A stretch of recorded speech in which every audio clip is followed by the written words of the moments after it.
동영상 찍으시고 끝나면 저장하셔서 유튜브까지 이렇게 올려주세요.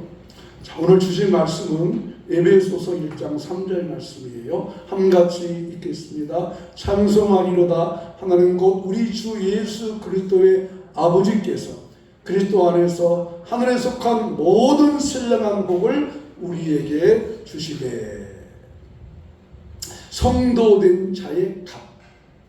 오늘 드릴 말씀의 제목입니다.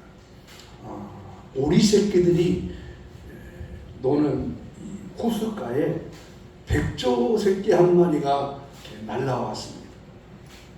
백조는 다시 날아가지 않고 그냥 오리 새끼들이 있는 그 자리에 함께 있었습니다.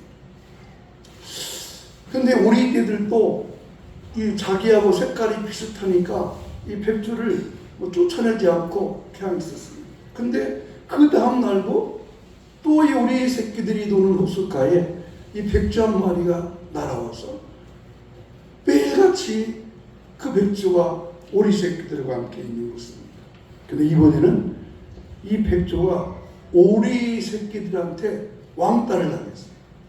왜냐하면 색깔은 비슷하지만 이 모양을 보니까, 걷는 모양을 보니까 오리는 어떻게 걷죠? 띄엄띄엄 걷고 백조는 똑바로 킥킥 걸어가잖아요. 그러니까 이 오리 새끼, 야, 이거 이상하다. 이상해. 그래서 왕따를 시켜버리는데도 이 백조는 이상하게 매일같이 이 오리 새끼들이 모인 자리에 와 돌았습니다. 그래서 그 자리에서 이 백조는 새끼에서 이제는 어미 백조가 될 만큼 자라게 되었어요. 그런데 어느 날 이 백조가 호수에서 이렇게 저쪽을 바라보니까 흰 새 한 마리가 사뿐히 호수에 내려앉더니 다시 하늘을 팍 올라가는 거예요. 근데 이 백조가 그때 보고, 이야, 진짜 저 새 멋있다. 나도 저 새처럼 날아가고 싶다. 라고 경이롭게 감탄했어요. 제가 본데, 저도 백조인데, 저도 날으면 되잖아요. 근데 나른다고 하는 것은 꿈에도 생각하지 않고 그 나르는 백조를 보고 크게 감탄을 했다는 이야기입니다. 제 이야기가 아니고 안데르센에 나오는 미운 오리 새끼라는 동화입니다. 이 동화의 교훈은 백조가 자신도 하늘을 나를 수 있다고 하는 것을 잊어버리고 그냥 오리 새끼의 모습, 오리 모습으로 살아가고 있다는 것입니다. 여러분, 백조하고 오리는 가격차가 엄청납니다. 엄청납니다. 오리는 잡아서 꿀떡 먹어버리면 되지만 백조는 그런 새가 아니잖아요. 즉 오리는 자기의 정체성을 잃어버렸다는, 백조는 자기의 정체성을 잃어버렸다는 것입니다. 여러분, 이 세상을 평범한 일반 시민, 일반 사람으로 사는 것하고 성도로 사는 것하고 그 값을 물질로, 돈으로 환산한다면 어떤 차이가 있다고 생각합니까? TV 프로에 보면요, 이런 프로가 있죠. 그 감정가, 그 아주 옛날에 귀한 물건을 다 가지고 와서 이것을 이렇게 내놓잖아요. 그러면 감정사들이 이거 얼마나 갑니까? 이렇게 감정을 해줘요. 그 옛날 고가품인데 우리가 볼 때는 그 뭐 별로 가격 안 나는 것도, 오는 것은 막 1억 가는 것도 있고 막 5천만 원 가는 것도 있잖아요. 오늘 말씀이 드릴 말씀이 이런 말이에요. 소중하고 가치 있는 것일수록 돈으로 환산하면 그 값이 더 엄청나게 나아갑니다. 사람의 가치와 성도의 가치를 돈으로 환산한다면 누구의 값이 더 비쌀까요? 오늘 그 말씀이 들려요. 왜 그러면 성도의 값이 일반 사람보다 더 값이 나갈까? 이유가 있을 거 아니에요. 일반 사람하고 값하고 이 성도의 값이 어떻게 그렇게 차이가 있을까? 오늘 본문의 말씀은 예수 믿고 구원받은 성도의 값이 얼마인지를 알려주는 말입니다. 그 값을 사도 바울은 신령한 값이라고 했어요. 신령한 값이다. 신령한 복의 값이라고 했습니다. 자, 에베소 1장 3절 말씀 같이 읽겠습니다. 찬송하리로다. 하나님과 우리 주 예수 그리스도의 아버지께서 그리스도 안에서 하늘에 속한 모든 신령한 복을 우리에게 주시되. 누가 누구에게 주셨어요? 하늘의 아버지께서 우리들에게 어떤 복이요? 신령한 복을 주셨어요. 여러분, 누가 주시는 복이에요? 하나님께서 주시는 복이에요. 하나님께서 누구에게 주세요? 우리에게 주시는 복이에요. 그 복을 신령한 복이라고 하였어요. 여러분, 우리 하나님께서 우리에게는 신령한 복을 주셨습니다. 주셨습니다. 그것을 신령한 복이라고 했어요. 왜 신령한 복일까요? 하늘에 있는 복이기 때문이지. 땅에 있는 복이 아니라, 땅에 있는 복도 얼마나 사람들이 받으려고 힘쓰고 들으게. 재물의 복, 권력의 복, 명예의 복, 출세의 복을 땅에 있는 것들이거든요. 이것을 얻으려고 얼마나 많은 사람들이 힘쓰고 노력합니까? 근데 이 복은 땅에 있는 복이 아니라 없어지는 복. 한번 받으면 계속되는 것도 아니고 사라지는 것이고, 그렇지만 하늘에 있는 땅, 하늘에 있는 신령한 복을 우리에게 주셨습니다. 그런데 여러분, 이 복이 우리 성도들은 잘 모르니까 헤매고 있는 것입니다. 사도 바울은 그것이 너무너무 신령한 복이기 때문에 찬송하리로다, 찬송한다고 하였습니다. 여러분, 그렇다면 과연 하나님께서 성도는 우리에게 하늘에 속한 신령한 복으로 주신 그 복이 구체적으로 어떤 복입니까? 우리의 성도에게 주신 그 복이 어떤 존재의, 어떤 능력의, 어떤 신령 가치의 복인지 세 가지로 나누어 말씀을 생각하러 합니다. 첫째, 그 복이 어떤 복인가? 성도는 이미 은혜 받고 살고 있는 자이기 때문이다. 이미 성도는 이 복을 이미 받고 있는 자들이기 때문입니다. 지금 받는 게 아니라 이미 받았다. 자, 에베소서 1장 4절 말씀 시작. 곧 창세전에 그리스도 안에서 우리를 택하사 우리로 사랑 안에서 그 앞에 거룩하고 흠이 없게 하시려고. 창세전이면 우리가 태어날 때요, 태어난 후요, 태어나기 전이요. 아니, 세상에 이럴 수가 있어요. 태어나지도 않았는데 복을 주세요. 이것이 바로 은혜라는. 창세 전에 하나님께서 이미 하나님의 큰 구원의 섭리 계획 속에 창세된 우리를 택했다고 하였습니다. 5절 말씀에는 예정했다는 말씀으로 바꾸어졌습니다. 이 택했다는 말씀 엑셀레사토라는 말인데, 많은 사람 가운데서 특별히 하나를 딱 선택했다는 말, 뽑았습니다. 이런 이 말씀이 어떤 감동입니까? 저는 이 말씀을 준비하면서 내가 태어나기도 안 했는데, 김혜기가 태어나기도 안 했는데 하나님은 택해놓았다는 것입니다. 하나님은 예정해 놓았다는 것입니다. 그것이 얼마나 큰 감동이 됩니다. 이미 다 하나님께서 복 주시려고 준비해 놓으셨다는 것입니다. 여러분, 그렇습니다. 하나님께서는 우리를 택하시고 예정하시고, 그래서 그 복을 주시려고 모든 것들을 다 준비해 놓으시고, 우리가 그 하나님의 사랑에 거하고 그 사랑과 은혜를 따라가기만 하면 하나님께서 우리에게 필요한 모든 것들로 채워 주실 줄로 믿습니다. 지난주 2번에 걸쳐서 사람 창조와 여자 창조의 비밀에 대해서 말씀을 드렸습니다.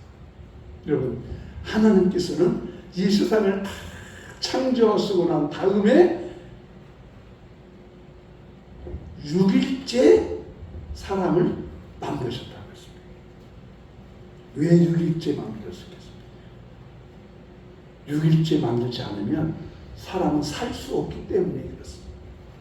5일째까지 필요한 모든 것, 산소, 햇빛, 공기를 다 만들어 놓으시고 사람을 만드셨습니다.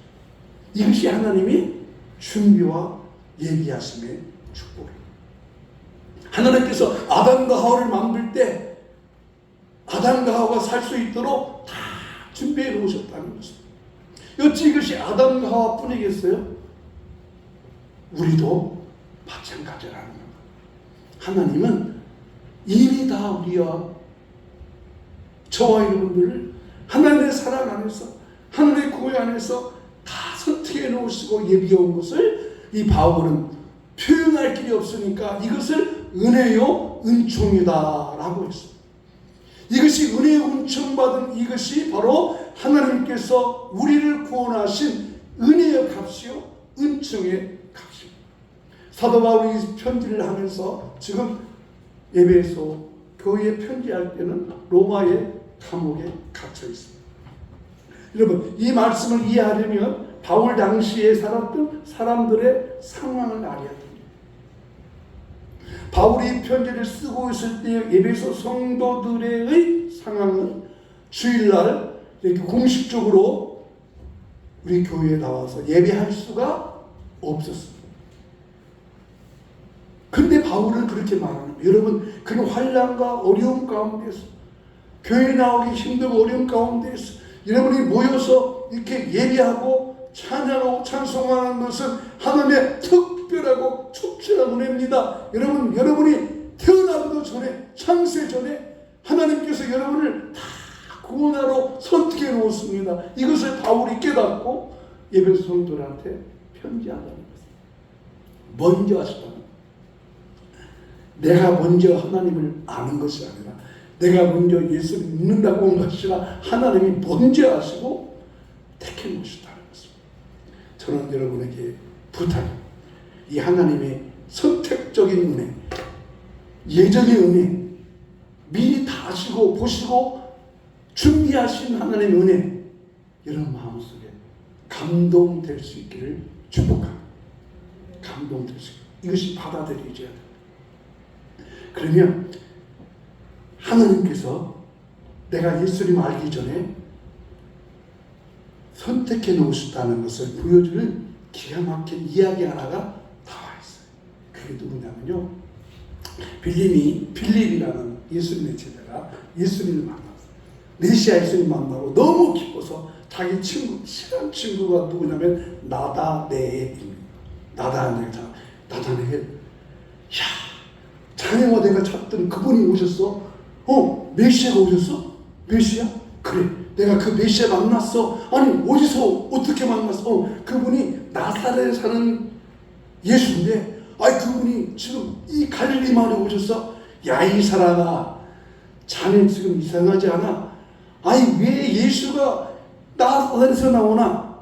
아니야, 그분은 정말 메시아야. 내가 만나봤어.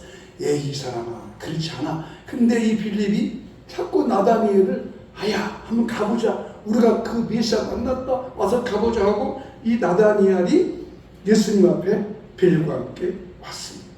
그때 예수님께서 나다니엘에게 이렇게 말씀하셨어요. 자, 요한복음 1장 48절 읽어보겠어요.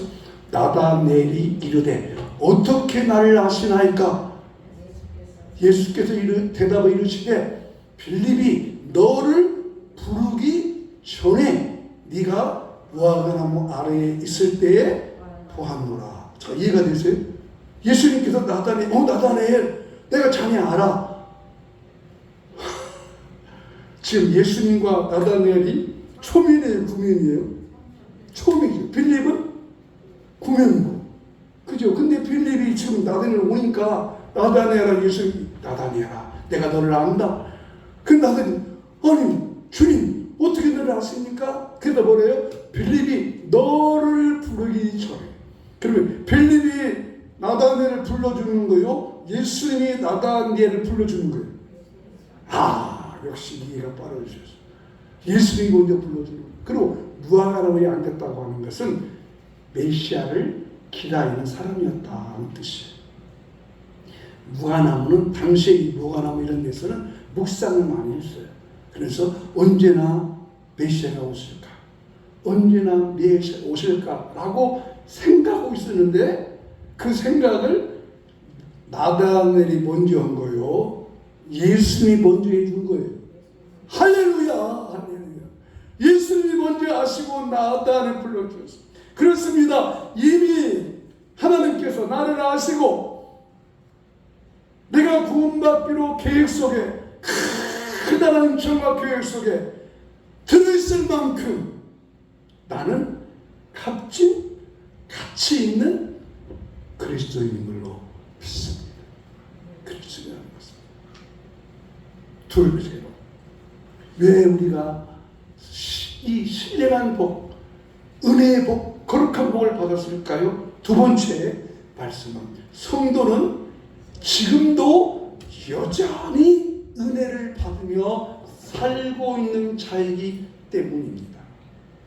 하나님의 은혜로 신령한 복을 받은 것은 과거에 하나님께서 불러주시고 아시고 인정하실 뿐만 아니라 그 과거의 은혜가 한 번인 것이 아니라 지금도 여전히 하나님의 은혜와 계획 속에 현재 진행형으로 되어져 있다는 것입니다. 이 헬라어에는 문법이라는 것이 있거든요. 이 문법이 있는 것을 보면 그 해석할 때가 좋아요. 여기 하나님께서 보십시오. 1장 5절 말씀 보겠습니다. 시작. 그 기쁘신 뜻대로 우리를 예정하사 예수 그리스도로 말미암아 자기의 아들들이 되게 하셨으니, 여기 되게 하셨다, 되게 하신다, 되신다는 말씀은 과거에 그렇게 하나님의 아들로 성도로 예정하신 그 예정이 한 번 그때가 된 것이 아니라 지금도 여전히 변함이 없이 계속 되어져 가고 있다 하는 것입니다. 여러분, 그러니까 하나님은 비록 내가 성도로 택함받고 잘못을 저질러도 하나님 앞에 미운 짓을 많이 해도 하나님은 변하지 않고 여전히 우리를 돌보아 주시고 계십니다. 여러분, 한번 자녀가 잘못하면 너 내 새끼 아니요, 끝나요. 그래도 자식 새끼요. 그래도 자식 새끼죠. 그렇습니다. 한 번 딱 해놓으면 자식 새끼는 자식 새끼. 한 번 백주로 했으면 그가 아무리 오래 짓을 해도 너는 백주야. 할렐루야. 이것이 하나님의 은혜라는 겁니다. 그러니 사도 바울이 이 은혜를 찬송하고 찬양합니다. 그래서 오늘 예배 끝나고 부를 찬송가 305장인데 예수 믿는 사람들이, 그리스도인들이 찬송가 중에 가장 최고의 찬양이 뭐냐면 그 305장이에요. 나 같은 죄인 살리신 주 내 고마워 잃었던 생명 찾았고 광명을 얻었네. 아멘. 하나님이 한 번 선택해 놓은 그 자녀를 변함없이 하나님은 계속 돌보아 주고 계십니다. 여러분, 예수 믿는 사람이라고 힘들지 않은 것이 없습니다. 힘들고 지치고 피곤할 때가 많아요. 어떤 사람이 정말 살아가기 힘들 정도로 피곤해 지쳐있는 사람이 있었습니다. 잠도 제대로 잘 수 없는 정말 지친 삶 속에서 어느 날 잠을 자다가 꿈을 꾸었습니다. 눈 덮인 그 길을 꿈속에서 보니까 두 사람이 이렇게 길을 걸어가고 있어요. 근데 눈 덮인 들어가는데 두 사람이 가니까 발자국이 몇 개요? 4개의 발자국이 있게 하잖아요. 근데 처음에는 이렇게 이제 그 두 사람이 가는데 한참 가다 보니까 좀 힘있고 좀 건강한 사람이 약하고 지친 사람을 이렇게 껴안고 가더라고요. 이렇게. 그래서 야, 이상하다. 그리고 좀 더 가보니까 이제는 심령 사람이 그 역한 사람을 업고 가더라고요. 그러다 보니까 발자국이 이제는 한 개밖에 없는데 그때 이 사람이 탁 깨달아. 꿈속에서 저 지친 사람이 나갔구나. 저 지친 사람이 나갔구나 하는 깨달음이 왔어요. 여러분, 발자국이 4개 있을 때는 2 사람이 함께 걸어갔어요. 그런데 왜 발자국이 2개밖에 없어요? 한 사람이 그 사람을 업고 갔는데 그때 딱 낀 거예요. 저분이 주님이시구나. 내가 저런 사람이구나. 자주 듣던 예화라 감동은 안 오죠? 알고 있는 예화라. 근데 이런 예화를 들어볼게요. 미국의 20대 지금 루즈벨트 대통령은 시력이 매우 안 좋았대요. 그래서 늘 이렇게 안경을 쓸 때 두툼은 이렇게 막 그 돋보기 같은 안경을 쓰고 다녔대요. 새로운 안경. 그래서 그 안경집도 이렇게 막 두툼 새 같은 것이야. 그래서 비서관들이 각하 이 너무나 두꺼운 안경이니까 이것을 그냥 좀 가벼운 안경테를 타고 다니시고 이렇게 쇳덩이 같은 안경 가지고 다니지 말으라고 그러는데 아니야. 그런데 정말 서무기간 동안에 한 사람이 쏜 총에 류벤트에 빵! 맞았어요. 살았을까요? 죽었을까요? 그 대통령이 살았으니까 이야기해요. 어디에 맞았냐면 안경집에 맞았어요. 기사가 우연의 일치라고 썼을까요? 필연이라고 썼을까요? 그렇죠. 우연이라고 하는 것은 그냥 우연이겠지만 필연이라고 하는 것은 하나님이 그 안경 그것도 도와주었다는 것입니다. 여러분, 왜 우리는 좋은 일이 생길 때는 하나님의 축복이라고 생각하고 또 우연이라고 생각할 때가 많아요. 우연이 어디 있어요? 우연은 없어요. 필연으로 하나님께서 도와주셨어요. 필연이라는 것은 하나님께서 그 순간순간마다 그때그때마다 하나님의 돌봄과 도우심 속에서 살아가고 있는 예수 그리스도의 피의 값으로 구속받은 성도를 하나님이 그렇게 보호해 주실 줄로 믿습니다. 믿습니다. 여러분, 사람이 만든 물건도 경우에 따라서는 AS를 받아야 됩니다. 지금 저 예배당 출입문이 지난주도 그랬는데 밖에서는 열어지는데 앞에서는 안 열어줘요. 그래서 AS 알아보니까 무슨 건전지약을 바꾸라고 하더라고요. 그래서 건전지를 바꿔봤어요. 역시 안 돼요. 그랬더니 위에 센스가 잘못됐대요. 여러분, 사람이 만든 것도 잘못 만들어서 고장난 것이 아니라 고장날 수도 있고 사람이 잘못 사용하셔서 고장날 수 있다면 하나님이 저 여러분을 누구 닮은 모습으로?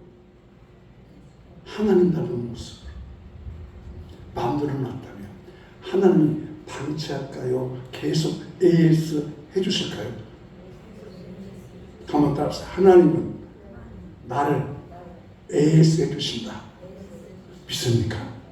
하나님이 나를 늘 AS 해줍니다. 여러분, 주일날에 와서 찬양하고 예비하고 말씀 듣는 것은 하나님이 나를 AS 해주는 거예요. 아멘?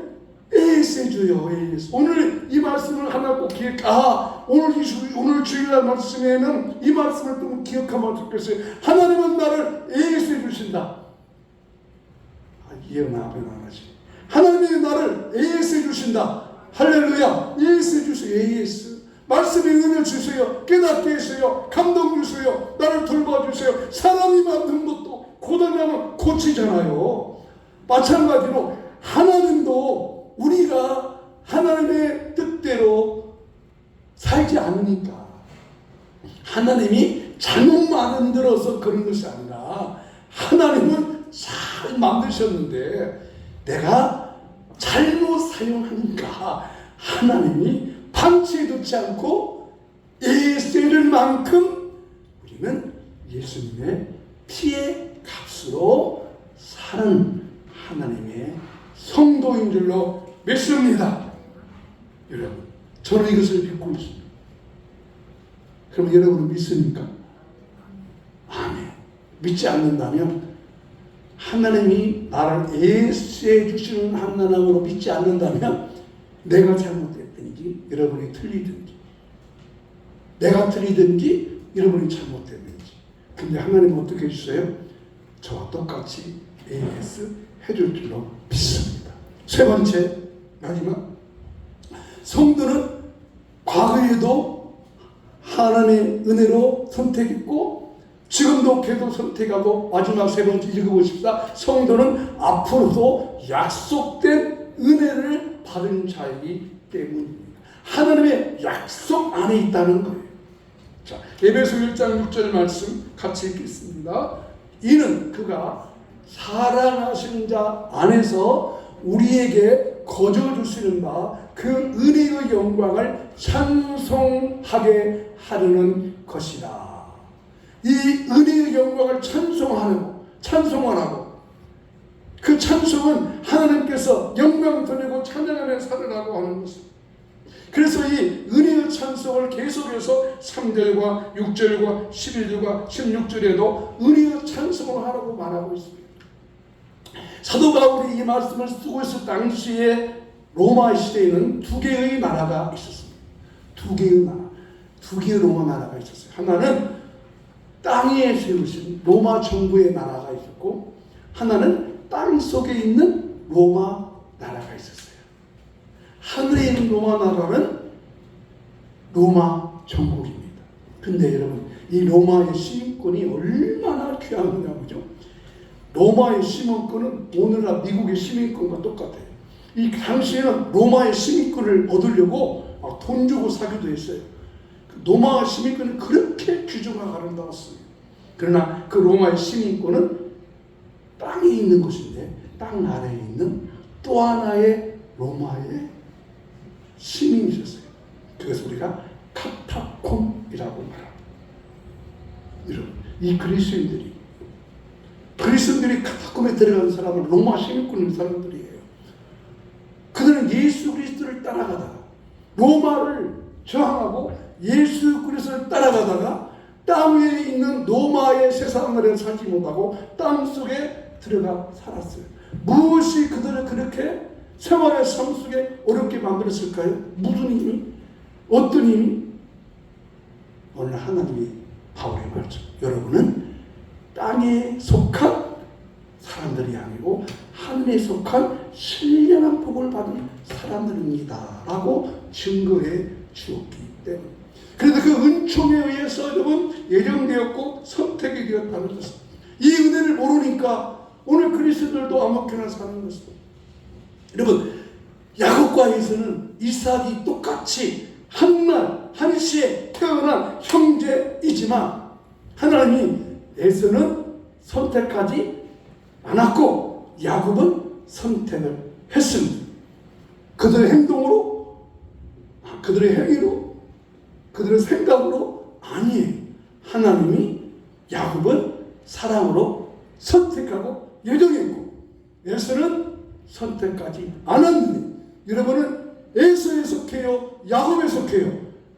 예수 그리스도의 피의 값으로 야곱에 속한 자들이 되었으니 하나님이 얼마든지 애프터 서비스 오늘도 해 주실 줄로 믿습니다. 이제 말씀을 마칩니다. 사람은요 그 직업과 그가 하는 일에 따라서 몸값이 있어요. 여러분 손흥민 야구 선수요 축구 선수요? 그죠 여러분 축구 선수 이번에 LA 다저스로 옮겼는데 여러분 손흥민의 몸값이 얼마인가 아세요?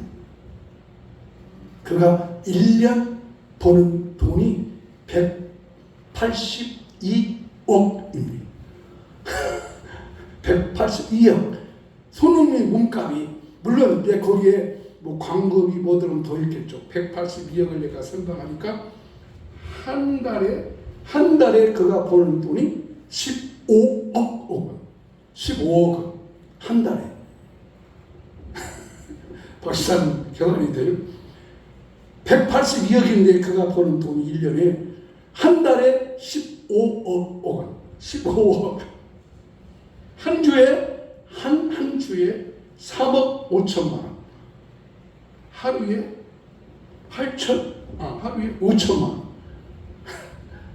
손흥민이 이렇게 몸값이에요. 여러분의 몸값은 얼마예요? 상상할 수가 없습니다. 그만큼 가치 있는 사람들입니다. 그 여러분의 몸값을 알고 성도로서 세상을 아름답게 살아가는 여러분 되시기를 주님으로 축복합니다. 저 말씀을 같이 읽겠습니다. 시작. 찬송하리로다.